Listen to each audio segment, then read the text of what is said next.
Hello and welcome to episode 73 of the It's Just a Hill Cycling Podcast. I am Jon, this is BSP, and we maybe had the longest pre-podcast ramble we've ever had. Yeah, and they're generally pretty long, but this one was even longer. This one was longer, and it included some gossip, so... We stopped and restarted the recording in camera like 3 times. Yeah. Talked shit about myself and then maybe a couple other people. I think that's the correct order. No shit talked. Okay, fine. No shit talk was ever talked. You know, when I wrote this, we sort of put off recording a couple times for both of our scheduling reasons, it's been right? tough. So the last time I wrote this was like, worst New England winter since I've started riding bikes, which I still think is true, but it feels like also we're kind of past it. You know? It feels like we're past it. It's now officially, as of this record, 1 week from spring.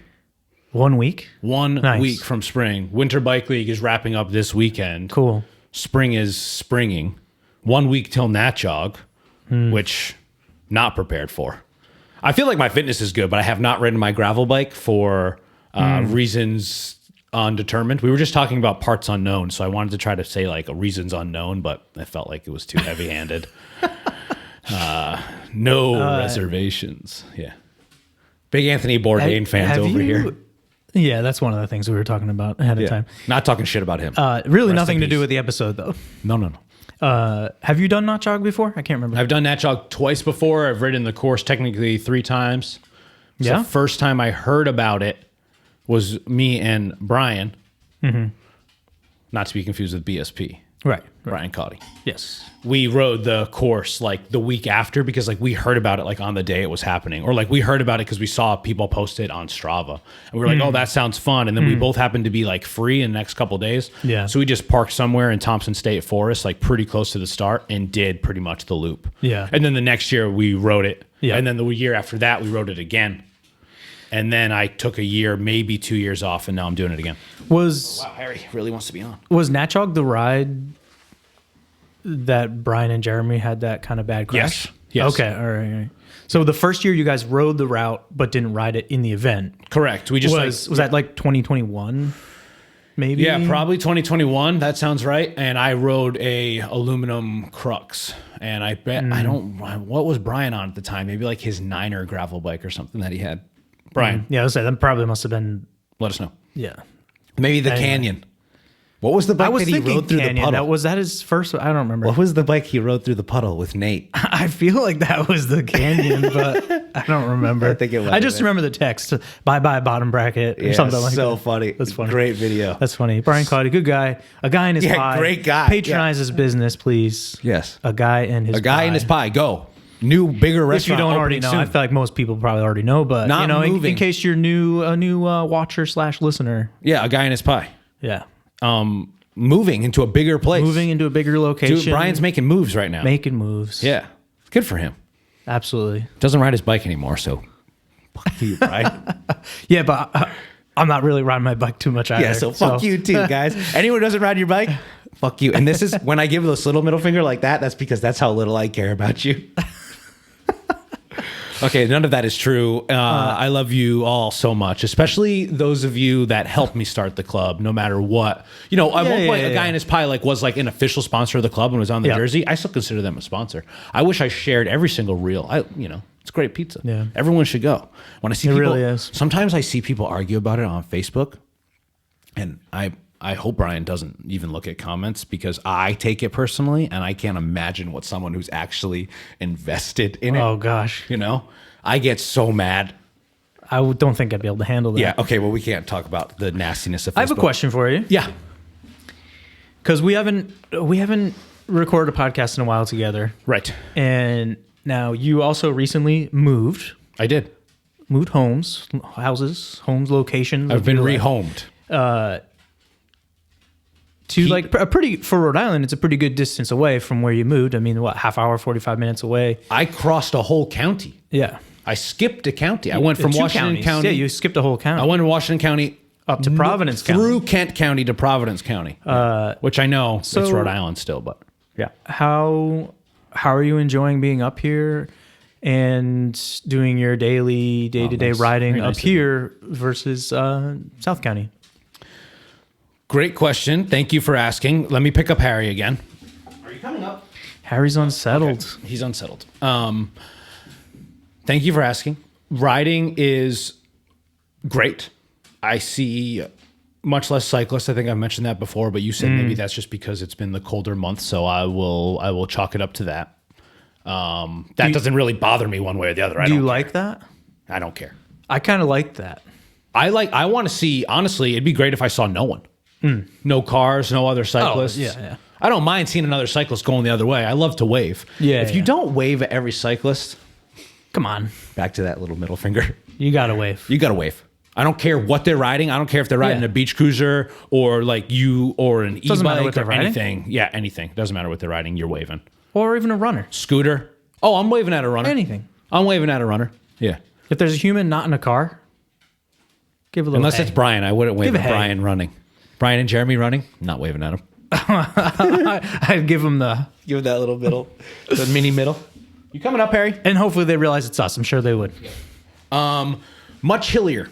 I will say where I lived when I lived in Richmond, I was right on the cusp of, let's say, the flatland and the hilly land. Yeah. If I went south, it was pretty flat. Yep. If I went north, it could be a lot hillier. Yeah. There's not really as much of an option here, or I'm not as close to the flats. Yeah. And I will say I'm a little bit more limited in direction that I want to ride. I don't really want to ride east. Right. Especially directly east of here. Yep. If I want to go east, I need to go north or south first.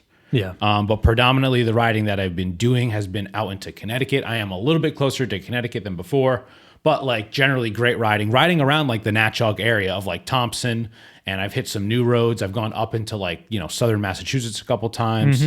I have a great like sort of 3-state route that I'm going to be like repeating through the club. So like that will be like a monthly ride come like, I don't know when group rides are going to start, especially since I'm riding to DC in April, which we'll talk about later. But do you have the start date of that? Yeah, April 10th. April 10th, okay. Yeah.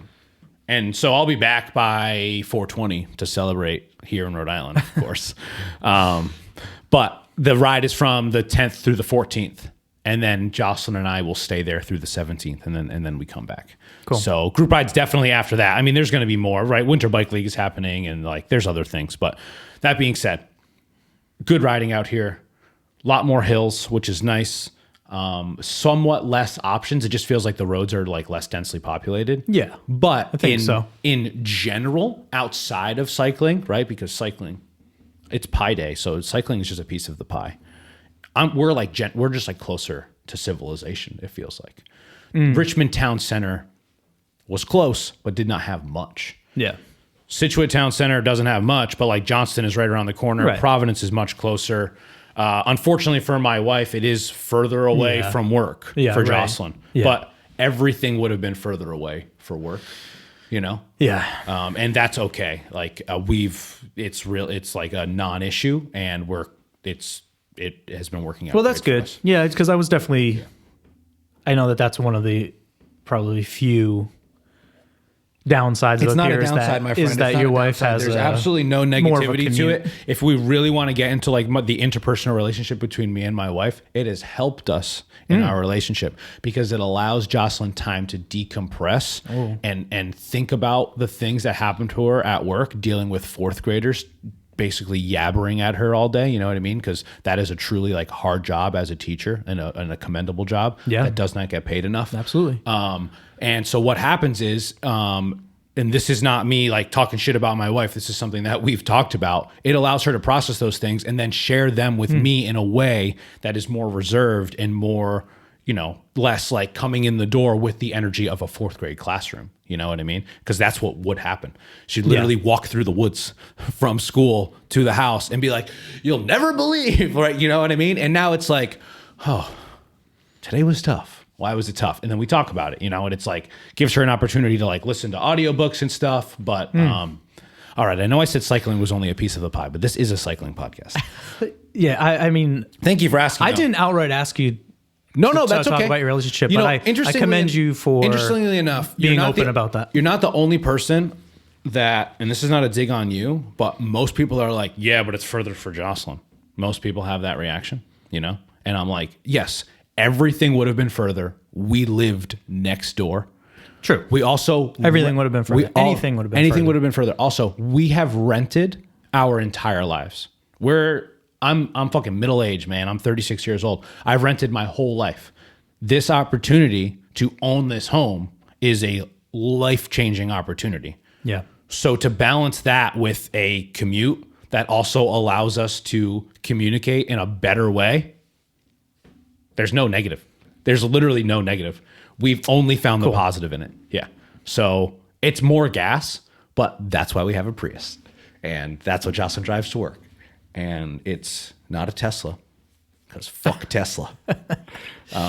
And yes, sometimes, do I want this podcast to be political? No, not necessarily. But when we talk about my ride to DC, we'll get a little bit political. But before that, you ready for helmet chat? Yeah. We'll talk about helmets a little bit. I think I want to start by talking about which helmets we wear and why we choose them. We're going to do a little bit of show and tell. So if you listen to this podcast on Apple Podcast or Spotify or wherever, I encourage you to go and watch it on YouTube. Brian, can you do a little helmet show and tell with what you brought for us here today? I'm peeking at your helmets. Which one do you want to pull out first? Wow, he's really egging this on. Let me pull out the older helmet. Little drum roll. Ooh, look at this. Please describe to our listeners, to our audio-only listeners, what we were looking at. Is a laser helmet. Nice. He's doing a nice 360. Honestly, if you're not watching it, you are fucking up. I don't remember the model name. Uh-huh.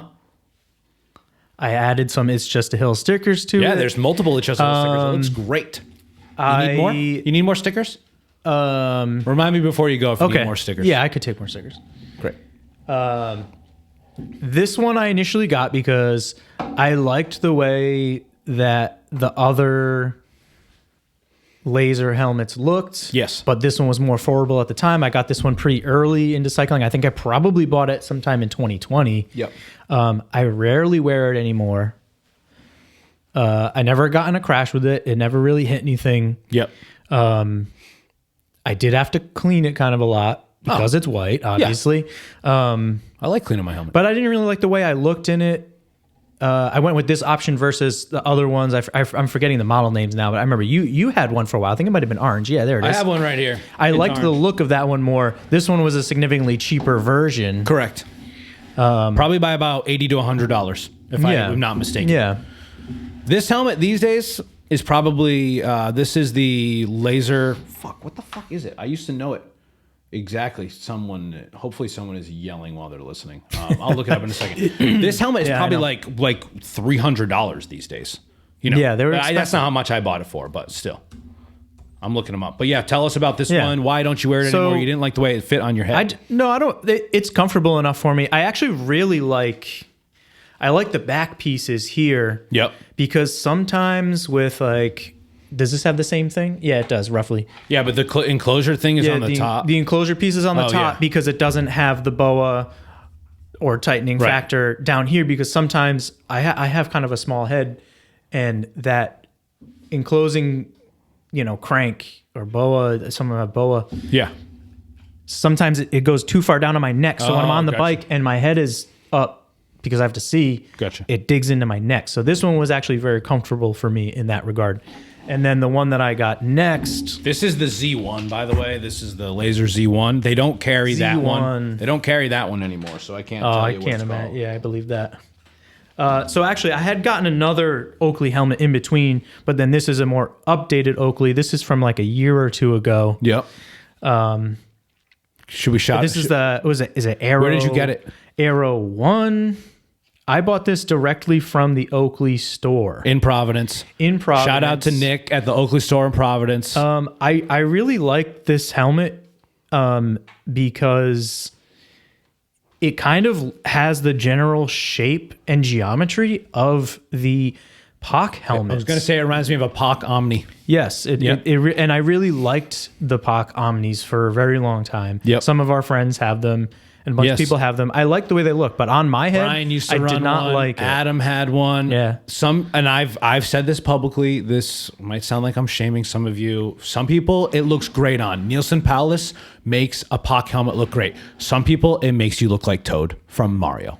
Yeah, I didn't like it. Yeah. On me, because I had tried one on. Speaking of laser helmets, Laser has like an Aero helmet called the Vento. and I bought that one after the Z1. I hated the way it looked on my head. It didn't fit me right. It didn't fit my brow properly. It had like more of a slope than whatever this is, you know what I mean? And it was more sloped, and it fit so poorly here, and I didn't like it. It didn't work for my head shape.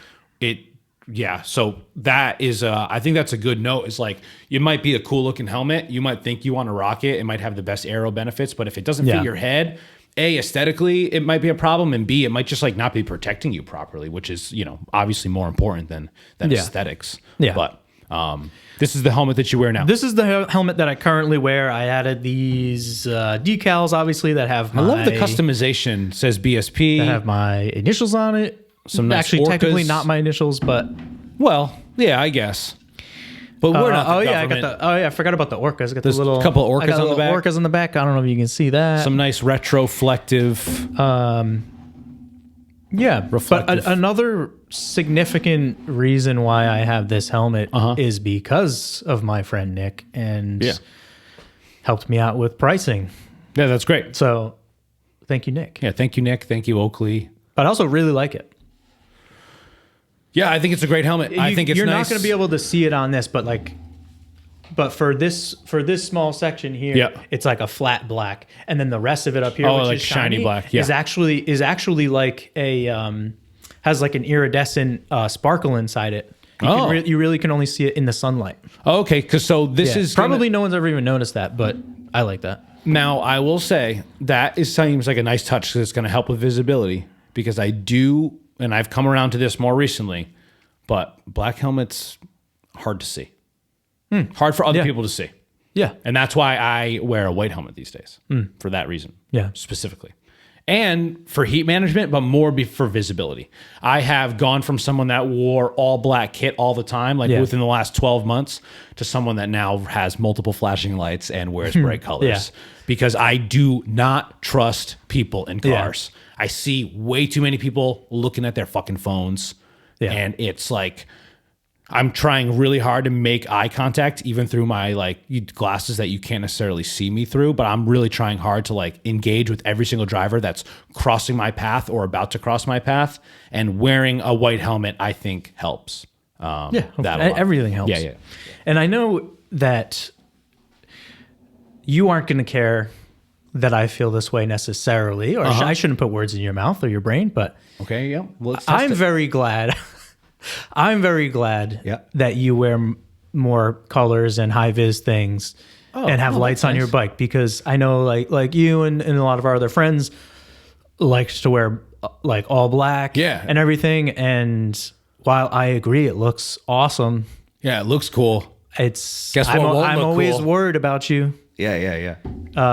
Well, that's why the new IJAH kit has those colors. I'm glad that you wear, and it makes me feel better, and I'm happy about it that you wear more high vis now. And think about that and care about that more. It's not that you didn't care about it before, but no, it wasn't that I didn't care about it. It's just that I cared about it a lot less, and I thought that like retroflective strips on the back of my black jacket were helpful. And sure, they were more helpful than just all black, but wearing bright green / orange / white is way more helpful than wearing all black. You know. And I have even come around to like, I think there's certain ways of styling colors that could look even cooler than all black.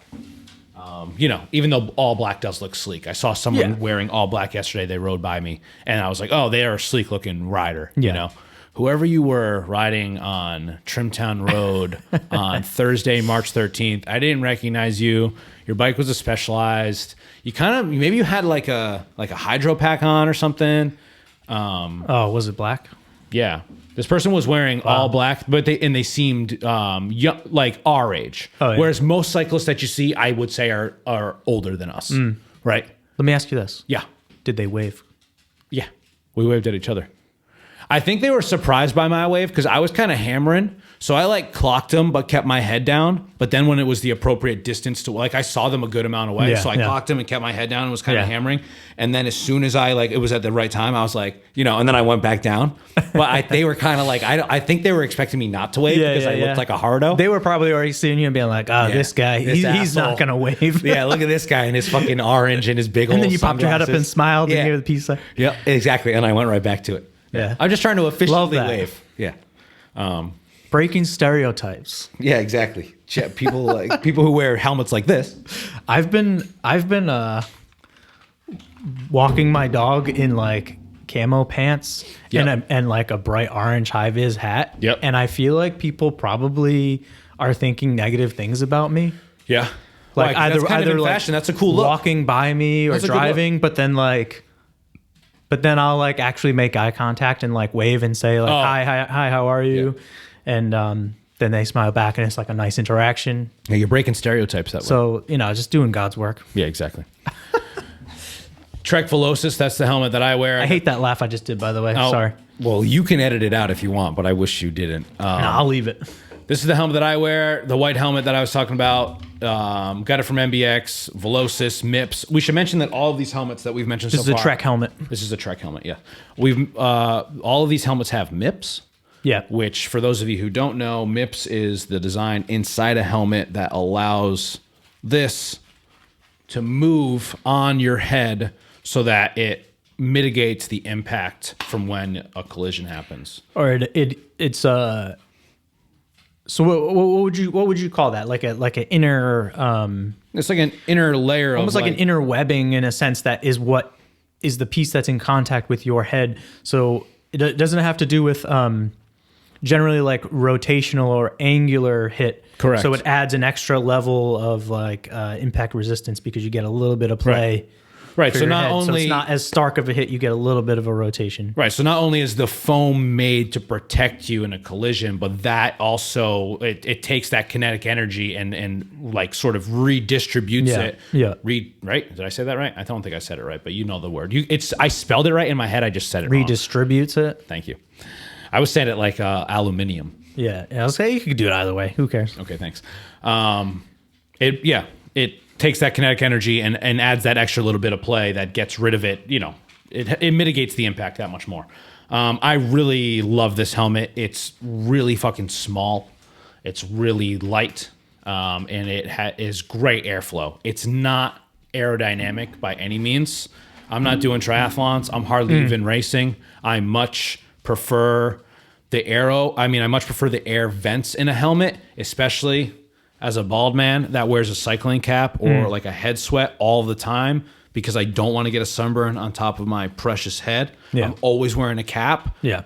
A cap plus an aero helmet is a disaster unless it's really cold, So this is the helmet that I wear right now, and I love it. I've had it for about a year. I got it from MBX. I will hopefully get at least another year out of it. Right? Helmets have shelf lives, most of them 3 to 5 years, but it also depends on how much you ride. It also depends on if you crash. If you crash hard with the helmet, you should replace it. Absolutely. You are the integrity of the helmet has been compromised if you go down hard with your helmet. And some companies, I believe Trek is one. Laser or do most of them like within a certain amount of time after buying the helmet, if you crash with it, regardless of whether or not it's cracked, you can get a free replacement, and if it's been timed, they'll give you 40% off. Laser will do it like if it's past X amount of time, Laser will give you 40% off. Like you just return the crash one.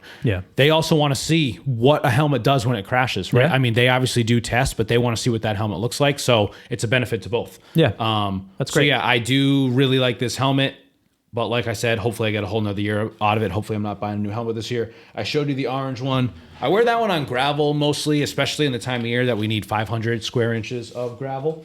But speaking of aero helmets, I have maybe one of the most aero helmets before the new aero helmet trend of all these, let's say, for lack of a better term, ugly fucking helmets in the pro peloton. This was one of the first ones. This is the Specialized S-Works. Wow. Evade 2. They have an Evade 3 now. It's a little bit more aero than this. My head gets very hot in here. I don't wear this anymore. We're all about the decals here. Bury me on my bike on the top. But I didn't wear this all winter. I don't even wear honestly, I'll probably, should I sell it or should I trash it? I think it still has life in it. I really haven't worn it outside that much. It's in pretty good shape, but I really I'm just never reaching for the black helmet anymore. I also have a Met Trenta, and really the only reason I bought this is because it's the helmet that Pog wears. I did use a little bit of too strong isopropyl alcohol on it, so it fucked up the paint. Wow. Maybe I'll repaint it. It's a nice helmet. It's very light. It's a little bit heavier than that Trek one, but it's also carbon, like 3K carbon. They're really heavy on the marketing here. But another MIPS helmet, right? So that's great. MIPS on all of these helmets. It's sort of like the leading like standard in helmet. Yeah, I should just paint it. Does Met sell a version of this helmet with fake hair? With hair tufts popping out of it? Yeah, they should. They should. For someone like me. I'm surprised they haven't. For someone like me who like needs to be wearing, is bald, I would love that opportunity to look a little bit more like Pog out there. Yeah, people think that you have hair and you're at the coffee shop and then you take your helmet off and you're bald. It's like it's like the Guy Fieri wig of cycling. Yeah, exactly. So yeah, what do you wear for a helmet? Let us know in the comments below. Let us know what you think about the white helmet or not. What about washing your helmet, Brian? Like we talked about, obviously washing the outside of a white helmet, right? Because you want it to remain shiny and like look clean. But sometimes those straps, they get sweaty. There's salt deposits on them. The pads on the inside. A lot of helmets come with extra sets of pads. Yeah. So if they wear out, you can replace them, or they're pretty easy to just pop out and scrub. I usually just take like dish soap to them. Some regular old Dawn. Yeah. Scrub. I've generally just, for the outside of the helmet, I've generally just used a wet paper towel. Yep. Because I do it right after the ride because it's just like, maybe some caked on dirt or debris from the road just that I can just wipe off pretty easily. If not, maybe a little soap like that and a sponge. Truthfully, I don't think I've ever washed the pads. Oh. But I also wear a cycling cap every time I ride. Yeah. Because I don't have any hair. Yeah. So even with pads in the helmets, I find it uncomfortable being directly on my skin. Yeah. Plus, I've had a lot of times of like insects or bees flying into my helmet. Oh yeah. And I just got the chills just saying it. Yeah. So I wear a hat every time. Yeah. I wear a cap every time. I feel the same way. So about I feel glasses. like there's less. Glasses as well, absolutely. Sunglasses as well. Yeah. I don't really ever notice my pads being super gross or saturated with sweat. Yeah. To be honest. And also, every person is different as far as the amount of sodium that they sweat out. True. I have not really been. I don't really sweat out a lot. No, I don't have. Not a salty sweater. I'm not a salty sweater. So I've never really noticed. Like, especially on the straps, I know some people get them on the straps too from their cheeks. But I think always having a beard helps with that as well. Yep. So I'm not saturating the straps generally either. Yep. So I've truthfully not really cleaned those things too much. Judge me if you will, whatever. Speaking of beards, have you seen Filippo Ganna with a beard? No. Filippo Ganna has a beard right now good? in Tirreno Adriatico. If you thought he looked good before. I had to like put my third leg peepo. Sheesh. Wow. Oh my God. How long is it? Who is this hunk? A little bit shorter than yours. Yeah. But so it's substantial though. It's substantial. He's been for a pro. He's been putting some time into it. Yeah. Not many beards in the pro peloton. Not a Simon Geschke. My hero, my beard hero. Yes. And Fernando Gaviria has had a pretty good beard before. True. I think Sonny Colbrelli, bad politics, but at one point had a good beard. Yeah. These Italian riders with bad politics. What's up with that? I don't know. I don't know about Ganna's politics. That's not what I was speaking to. Yeah. But beard, that's cool. No, I didn't know. Yeah, good beard. He looks great. He right now is in the lead for Tirreno Adriatico. He's in the leader's jersey. Bunch of sprint stages so far, but cool. We're not really talking about that. That's a 1 week race? Correct. Right now, Paris-Nice and Tirreno Adriatico are happening 1 week races. Right. As of this record, a big thing happened in Paris-Nice before the stage this morning. Did you see it? Nope. Do you want to spoil it? Sure. Jonas dropped out of the race. What? Not feeling good? Yeah. He crashed yesterday. Hit his lip pretty bad. He crashed yesterday, hit his lip pretty bad, and was having a hard time holding on to the brakes. So probably fucked up his hand really good. Rumors that maybe he broke his hand. Well, we know that won't stop him. No. I don't think it's going to stop him. It obviously stopped him. He should have did what he. I just mean for like the rest of the season. Right. I think he should have done what he did, and like he looked kind of miserable yesterday. Yeah. Mateo's looking really good, and so he's just going to start his recovery now. Which I think is good. I think I still have. Which Mateo? Jorgensen is in the He's in the lead right now. So did he absorb the lead when Tade left, or when Jonas left? Oh, sorry, you said Jonas. Yeah. Sorry. Yeah. You said Jonas. I heard Tade. Pog is not in this race. Jeez. Sorry. Pog crashed. Jonas. So Strade. So that's why I said we know that. This guy hasn't been paying attention to pro cycling. No, I haven't. That's why I said we don't really need to talk about this. No, we don't. But I want to know what's going on. I do. I want to know what's going on. It's honestly. So Jonas. Oh, yeah. That sucks. When you said hurt his hand or wrist, I was thinking Pog. Yeah. That's why I said, well, that won't stop. Gotcha. Well, it's not going to stop Jonas either. It's not going to stop Jonas. No. And that doesn't really worry me that much. Yeah. I'm hoping for a big. We're so early. Yeah. Also, it's the right decision. He's doing Tour and Vuelta, so cool. I think he's trying to peak for the end of season as opposed to the beginning of season. Has he done Vuelta before? I don't think so. Yeah. That's cool. Yeah, I think so too. Sweet. All right. We're going to chat about creatine real quick. You texted me this morning. I want to talk about creatine. Where do you want to start? You want to start about you? Let's start with sort of the basics of it. So the recent episode I had with Jake Saunders, if you haven't listened, check it out. We talked about it a bit. I have been taking creatine. I have it right here. The specific type of creatine that I have been taking is creatine monohydrate powder.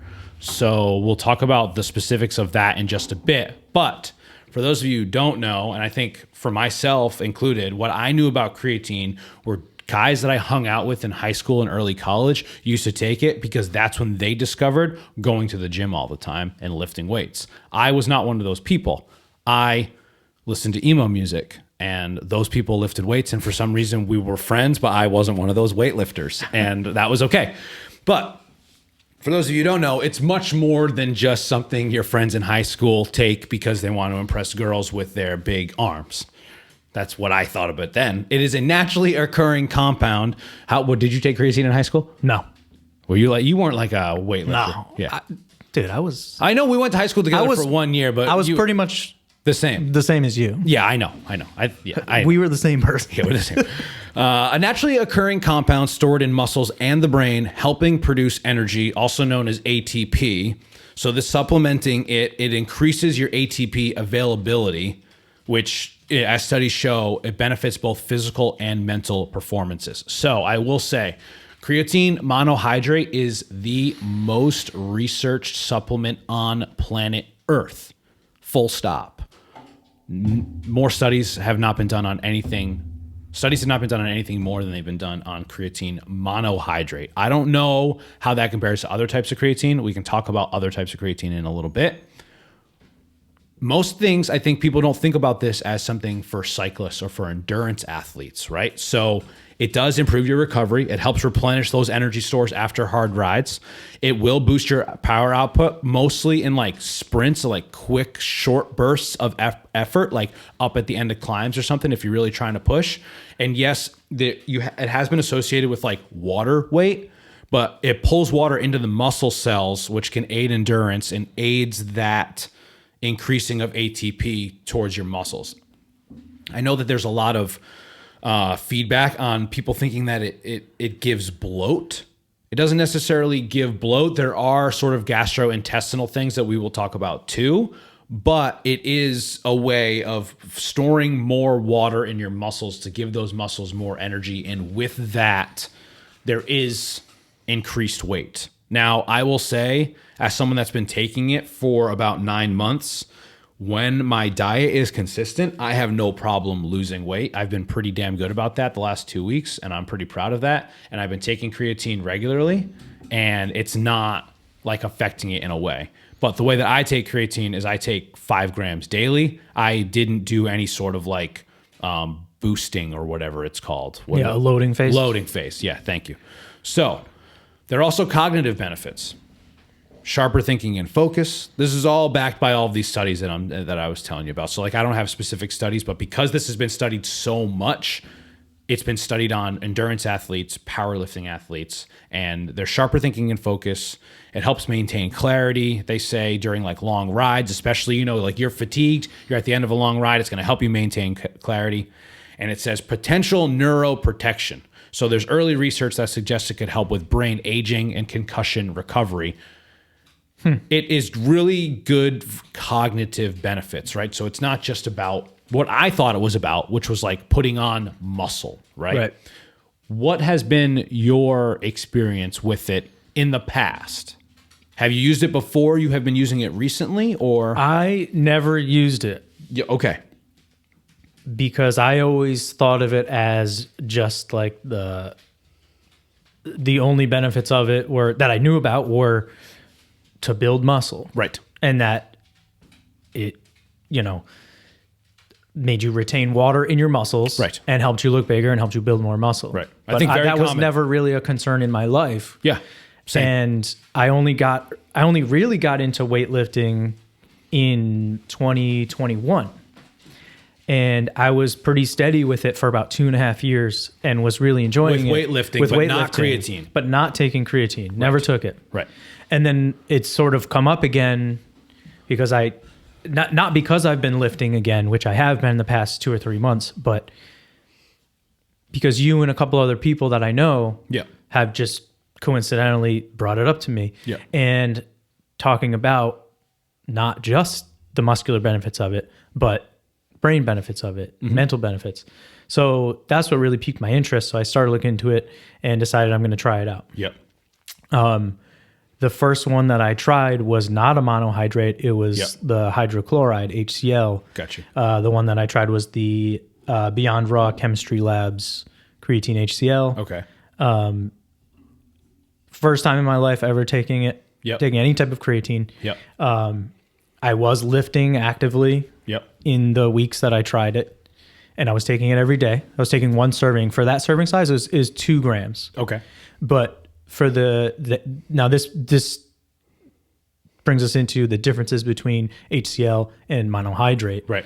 Which they say, I mean, studies and what I've found on the internet, is that it's latched with the HCl stands for hydrochloride. So the creatine is latched with hydrochloride, which makes it more water soluble, and which increases the bioavailability, increasing its effectiveness, meaning that you need less. So serving size is less for an Smaller. HCl. I loved it. Immediately, pretty much within the first 2 or 3 days, immediately felt the difference. I was pushing probably 15% higher weight at the gym almost immediately. Felt great. Mentally and physically. Really liked it. And then after like 2 or 3 days of being on it, couldn't sleep. And you're pretty sure it was that? It's the only thing I changed in my day-to-day routine. Yeah, so that I was even drinking less caffeine than I've almost ever drank it. Interesting. I was only drinking like probably a quarter of the amount of caffeine I was drinking in the past. I was drinking like 1 cup of half calf in the morning, early morning. That was it. How are you taking it? When are you taking it? Well, I was the first few days I was taking it kind of in the afternoon right before I was going to the gym because we were going to go to the gym after work. So then I switched to taking it in the morning. But the thing about the creatine is the reason you take it every day is because you want it to stay in your system, and it just builds up and it stays in your muscles and in your system. So it doesn't really matter when you take it. No, I think you just need to be consistent with how, what you're taking. It felt like I had a cup of coffee with dinner. Wow. It was a very similar feeling. Like I maybe I'm like either reading at night or watching TV or something and like, doing the routine of like turning the lights down, trying to get your body to prep for sleep. And I would do all that and I would start to feel tired and feel like, okay, normal night, I got to go, time to go to bed. And then once I'd actually turn out the lights and try to sleep, brain is just going again. So like do you know the feeling of like when you've had too much caffeine and you can't sleep? Yeah, of course. Where it's like, you want to sleep. Your body wants to sleep, but your mind is just like, you're only getting so far down where it's like sleep is below here. and you're coming down, and then it's just kind of like, oh, you can't get there. You just keep hovering here, and you can't fully you can't even like get fully down go enough to sleep. Yeah. And it was a very similar feeling for me. So I stopped taking it 3 or 4 days. Yeah. After those 3 or 4 days, back to normal. Interesting. Started again within 2 days. Same feelings. Wow. So then I stopped for about a week, and luckily I had bought it from GNC, so I was able to exchange it. Yeah. So I exchanged it for a monohydrate. Yeah. Because I had done some reading, read it, whatever. Yeah. Even though I didn't find too much information of like formal articles saying that that's a problem. Right. Linked with MCL versus the monohydrate. Yeah, or even creatine at all. Like, yeah. So apparently there hasn't been enough studies on the effects of it, right. The effects of it on sleep. Some things I found said it should make you sleep better because you're able to put out. That's what I found more too, energy. right? When you said it's been affecting your sleep, I was like, wow, I didn't read that at all. Yeah. Granted, actually all of the looking into, except for like maybe day 1 or day 2, I've done have been on monohydrate because I whittled them down on day 1 or day 2 of me looking into it to the monohydrate for various reasons, because it's the most studied, because it's generally the cheapest version of it too. Yeah. And I knew like if I was going to be taking it and not like doing this loading system where I'm like working towards like, a bodybuilding regime, I was going to be taking it every day, 3 to 5 grams. I was like, oh, I want the cheap one, This is going to be part of my like supplementation. Yeah. And I think Force Factor is good. I like what I've read about Force Factor. I take their magnesium as well. So this was the brand that I went with. And then I looked into it. And yeah, like you said, like some research suggests that like creatine may help counteract the effects of sleep deprivation, like helping your brain energy levels when you don't think that you like have it. It will help you even focus when you're tired. Right. But there are some people that report mild restlessness, like, so it's sort of individuality. Yeah, right. Now that you've been taking the monohydrate, how long have you been taking that? So that's why I switched to the monohydrate, is because I saw multiple people saying that with different brands and the different forms, they found that certain brands in the monohydrate, they just weren't affected in that way, and they were able to sleep. So that's why I switched and tried. Yeah. I started with a half dose. Yeah. For like the first week. Yeah. Each day. What, 2.5 grams? Yeah. So I was doing like 2. It was like 2 or 2.5 grams. Yeah. Or maybe about 2. I feel like is it 5 grams per? 3 to 5 per day. 3 to 5. That one says 5. This one's 5. Yeah. Maybe the one I'm doing is 5 athletes, as well. they say so I was 3 to doing 5. half. So I was like 2 to 2.5. Yeah. Just because I was nervous at this point. I want to try it, but I'm nervous. Yeah. Was going good for maybe the first 5 to 7 days. Yeah. But I think now that it's like been built up in my system, yeah, past few nights, having trouble again. Wow. And I've not changed anything else. I have not upped the caffeine or anything because I really want to give this a shot because I'm lifting again. Yeah. I have been seeing noticeable differences in the amount of muscle I've been building over the past month and a half. Yeah. Versus the amount of muscle I built up over the entire 2 years I was really lifting consistently while doing so much cycling. So that's kind of what I'm doing right now is I'm trying to give lifting a good chance this year, a good shot, put in a lot of effort towards it to see how my body reacts and what happens with my muscles versus when I was really lifting before in combination with doing so much cardio. I do want to do less cardio this year. Sounds awful. For me, I'm enjoying it. Great, but this has been this. But this seems very unfortunate for you, and I'm sorry. Like that sucks because I want to be on it because I also really like the idea of having the mental benefits, and I feel great. Yeah, and I like it. Yeah, but then at night, once my head hits the pillow, I'm just like, oh, I gotta stop the creatine. I can't do it. Yeah, but do you think that? So obviously, it's not worth to do with it. Do you think that there's part of the thinking about trying to sleep that adds to the anxiety of trying to sleep? Yes. So even I do. Placebo wise, I do. It's affecting you mentally. Yeah. So even if it is, it might just be a placebo type thing. I don't know. Point. But it really feels like it's not because I felt that initially when I didn't even know it was going to be a problem. So now that I have felt like it's a problem, now it's like almost you're in your doubled head because more I'm about like, it. am I awake because of the creatine? I don't know. Right. But if you were out of the, like, sort of off the jump after the first 3 or 5 days, like you were saying, then it's not necessarily a psychosomatic thing. Yeah. That sucks. So I'm not ready to give it up quite yet, but we'll see what happens. Yeah, from what I said, like, sort of anecdotal reports, but some people do report that mild restlessness. And then, like, I guess people argue too that, like, more water retention means that you'll have to, like, go to the bathroom more in the middle of the night, right? Like, but if that's not what's affecting you, I haven't noticed that. Yeah, and so they suggest take creatine earlier in the day, but if you said you're already doing that. Yeah. Right. Yeah, I was taking it generally, like, I might eat breakfast around like 10 a.m. and I'll take it with breakfast. Yeah. Like maybe like a half portion of a protein shake or something, just to like make sure I have sufficient protein in that first meal, and then taking the creatine at the same time. Yeah, I put it in my recovery shake and I make sure to let it dissolve. I have noticed that when I have some tummy troubles, which basically just like rumbles or like gastrointestinal distress, I would say, if I mix it and then drink it quickly and I don't like let it like fully dissolve, I will say that's a pretty rare occurrence. Does it actually fully dissolve for you? Because I'm noticing that when I take it, I can like feel it like a grit. When I take it too soon, yes. Yeah.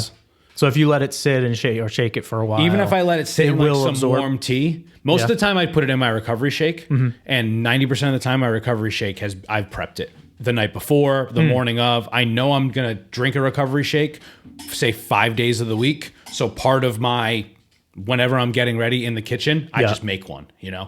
I think it helps for multiple reasons. I'm also sort of doing a new recovery shake because I was worried about taking caffeine later in the day. So I'm not just using Tailwind Recovery with like 80 milligrams of caffeine, 2 scoops. I'm doing like a quarter of a scoop plus chocolate milk, which has like the same macros. Nice. Having the recovery actual scoop adds like the electrolytes and stuff that like the chocolate milk doesn't have. Right. In that drink, that's what I put the creatine in.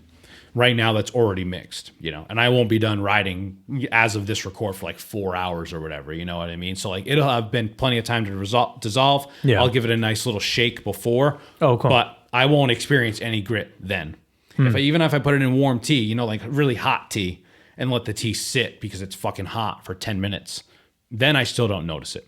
If I do it like sometimes like, I forgot, and I just put it in water, stir it up real quick and like shoot it back, that's gritty. And that's when it bothers my stomach. Interesting. Yeah. So I try to avoid that. I'm never like, I try not to beat myself up if I like forgot one day, Yeah, no, it's fine. Oh, fuck, I need to do it. At that point, it's fine. It's fine. Your system is so saturated with it. Right. Have you ever looked into whether or not letting it sit in water for that long of a time period affects its effectiveness? No, I haven't. I have read that letting it dissolve more will help with your stomach, but I don't know about effectiveness. Yeah. I don't think it affects it because I've read people say I put it in my recovery shake, I put it in my coffee, I put it in people fucking put it on yogurt. They fucking do whatever. Like, you really just got to get it in you, Yeah. There's some sicko that just takes it dry. You know what I mean? Some sick unit is opening this up and just raw dogging fucking creatine force factor. I will say I have not noticed a flavor. No. In the monohydrate. No. The HCl. Salty? It's like sour and bitter. Oh. Because it is a higher acidity level. When I put this in water, it tastes like nothing. It honestly was not good. What was the other one? Yeah, the other one. Yeah. It doesn't sound pleasant. It was sour and bitter, which was an odd combo. Yeah. So it was like, I didn't even try to take it alone or on its own, Yeah, that sounds with water. I mixed it with other things. Oh, another thing I've been doing is I've been drinking a half a cup of tart cherry juice after every ride. Just a half a cup, 4 ounces.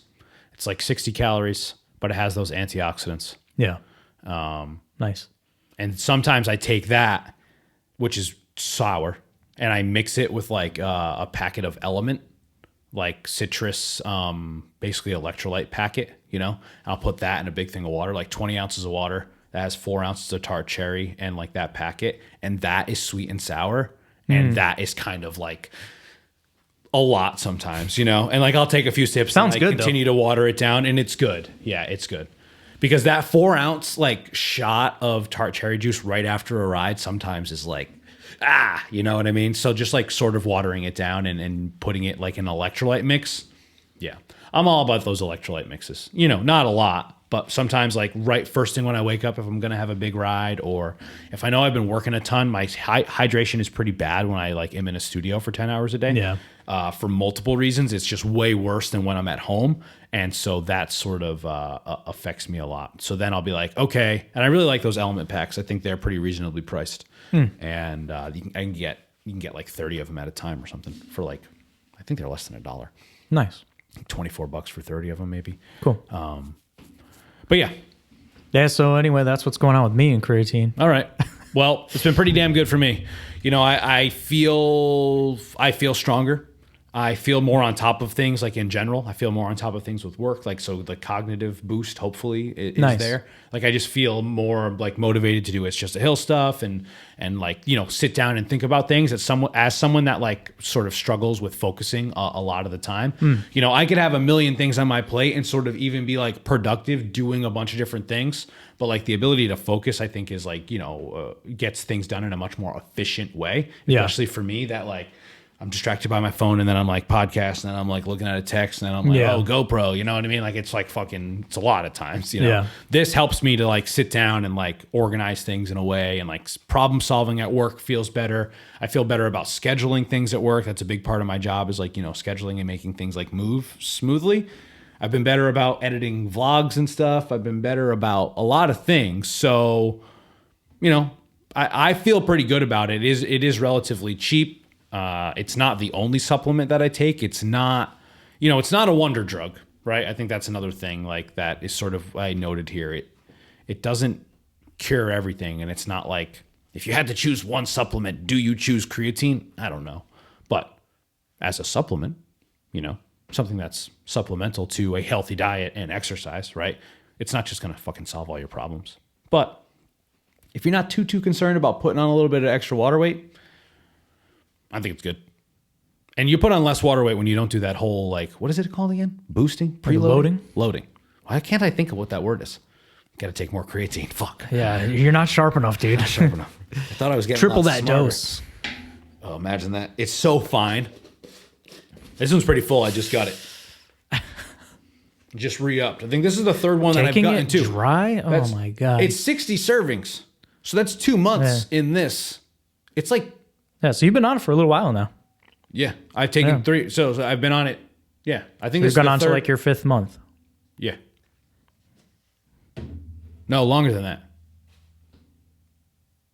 This is the 4th one I've bought. Oh, 4th one. Yeah. So on to my 8th month, 7th month. 7th month. Yeah. Yeah, because I was taking it before I moved, for sure. Oh, okay. Last summer is when I started taking it. all right. Yeah, last summer. I didn't realize you've been doing it for that long. Sometimes in the middle of the summer, yeah. Nice. Yeah. Well, I was secretive about it first. No, I don't think that's true. I put it in the group chat, and Brian and I, Brian from A Guy in His Pie, go buy a fucking pizza. We talked about it because he's taken it before. He might even be taking it currently. He should come back on the podcast. He should run over here. Yeah, Brian, you should come on the podcast. Yeah, come on the podcast. I mean, I'm sure he would. I haven't invited him recently. It's probably more on me. John, invite him. I know. I'm sorry, Brian. Come. Jeremy, Adam. He's been busy, though. Yeah. You should have all those guys. Everyone. The Marcus. OGs. Come on, guys. Lucas came to WBL last week. It was great. Yeah. Lucas, come on the podcast. Lucas, what's up, Norland, man? you're going to come up? back on the podcast soon. We were just talking about it the other day. I still haven't gotten Norland his calf shirt. Oh. He paid for them. Thank you, Norland. Yeah, Norland, sorry. They've been great. Sorry you don't have one Sorry. yet. Yeah. Feel bad putting it out there. Okay, let's. I'm going to skip the internet thing. Can we talk about my ride to DC a little bit? Yeah, let's talk about it. Okay, so I think I've sort of alluded to it before on the podcast. I was being cagey about it, but officially I'm riding my bike to Washington, D.C., and I'm raising money for the National Parks Conservation Association and the Transgender Law Center. We've got a $5,000 goal. As of this recording, we're almost halfway there. Wow, already I nice. hope to raise Cool. more than $5,000, though. So please don't stop if you see that it's at 5,000. Keep donating. If you want to know how to donate, just look in the comments below on YouTube. You can also like if you're putting this on your TV right now, you can just scan this QR code, which I know I'm showing to the camera, but I'll also put up. You just scan that QR code, and that will take you there. Or you can text. You can just if you're like, I don't know how QR codes work, and I don't really know what the hell you're doing, but you do know how to text. I sent this in an email, so hold on. Oh my God, this is embarrassing. This is taking me way too long. You got any questions about the ride? I'm leaving on April 10th. It's 500 miles. It's going to take 5 days. Question? I wasn't sure if you were asking me if I had a question or if you were... No, you. But before you do that, you can text pedal for progress. One word, pedal. Not like the flower, but like bikes. PEDAL. The number 4, progress, to 707070. That's easy. Yep. 707070, pedal for progress. Pedal for progress. Then it'll take you to the portal so that you can donate money. Everything helps. If you can't afford it, please share the link with your friends, your loved ones. Donald Trump sucks shit, and so does everyone in politics pretty much on both sides. And so we need more money to help national parks because they're laying off park rangers, even though there was pretty good news yesterday that they're sort of going to be hiring back a lot of people, and they deemed the firing of them unconstitutional because, like I said, pieces of shit. And the Transgender Law Center because they're also trying to like erase people's identities, and those are 2 good causes. And I'm sure I could have picked 10 causes or 20 causes, but I really like those but two. You got to pick some, and I think you picked some great things. What can you say any more words about the Transgender Law Center? Yeah, for sure. I have some great things written about the Transgender Law Center. I will say a good thing about the website before I get to that is you when you donate money, you can choose to have like no fees essentially. So like you can cover the processing if you'd like. You can also like tip the organization, which I don't know, is kind of like weird. I'm not associated with pledge.to in any way. I just found them to be a good platform to do this that essentially if you choose to not spend any more money than the $20 that you want to donate, it will just take $20 out of your account and split it between the 2 causes. And so that's why I went with that. So cool. Transgender Law Center, it is a trans-led organization, and it is the largest national trans-led organization. And it is based in Oakland, California, but it is like it's at the leading forefront of changing laws and policies. And it's irrespective of gender identities or expression, as long as people want to like live freely and authentically and like be their authentic self, they're there to help you. So it doesn't matter like if you're thinking about transitioning or someone that's transitioning, they can help you find support for people, right? I mean, because there are people that are actively trying to like I said, erase their identity. That's a fucking that's a lot to deal with. And so these people they needs therapists to talk to. They need people to help support them, and the Transgender Law Center is there to do that. They have a lot of legal expertise, like right in their organization to help you, and they're committed to racial justice, and yeah, they empower communities like really all over the country.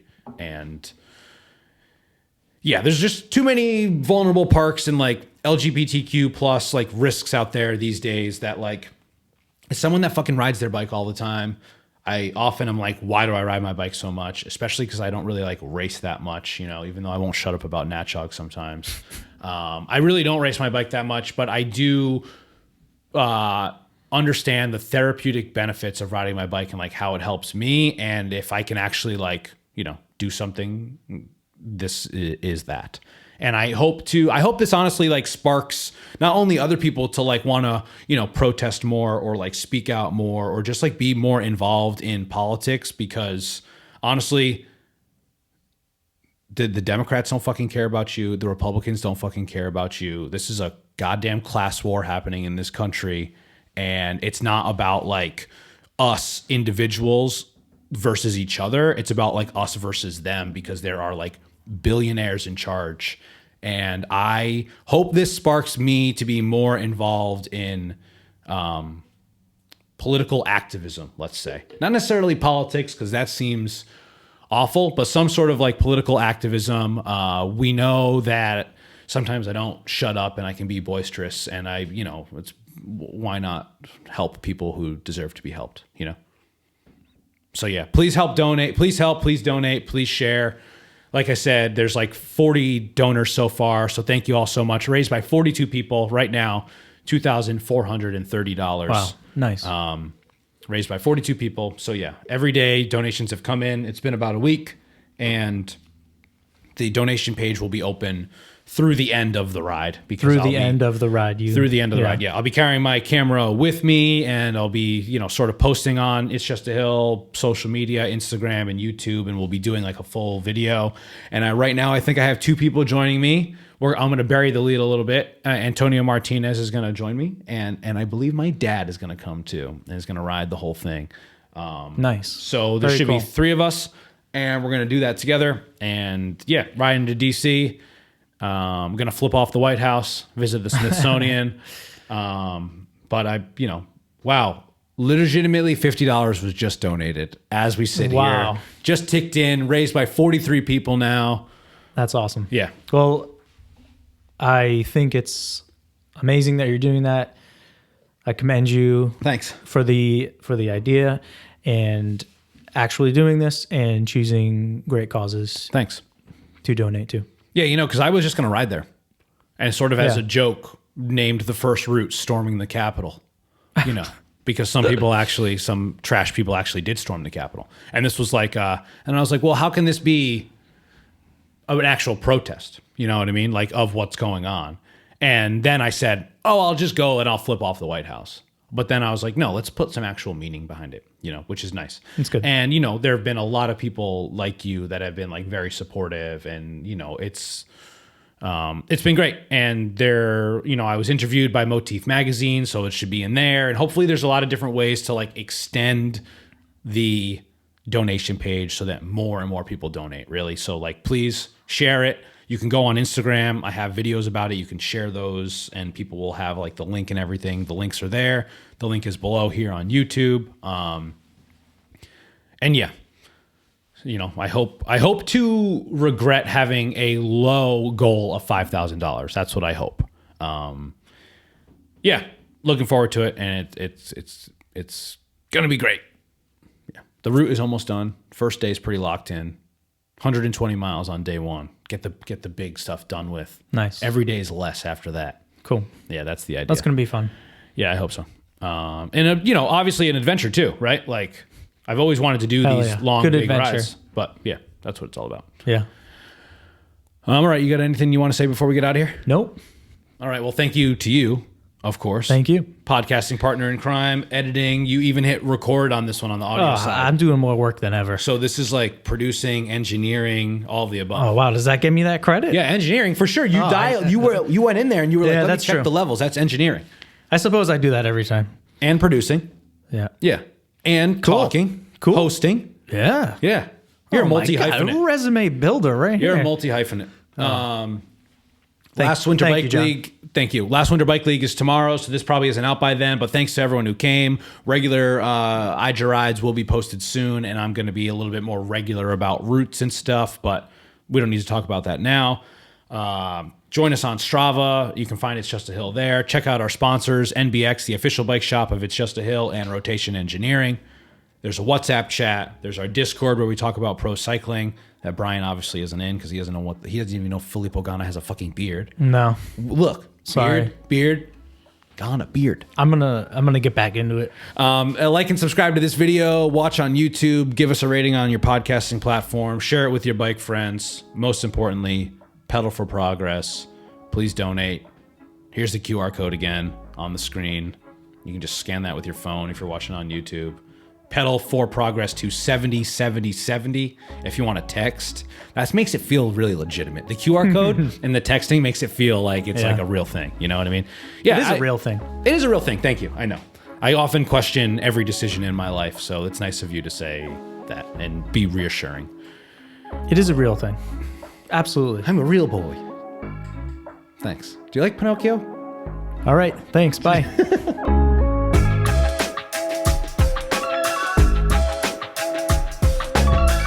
We are It's Just a Hill, a cycling club that promotes inclusion, judgment-free, with no gatekeepers. Focused on creating content from behind the handlebars to in the studio, It's Just a Hill is producing videos and podcasts to spread the message that cycling is for everyone.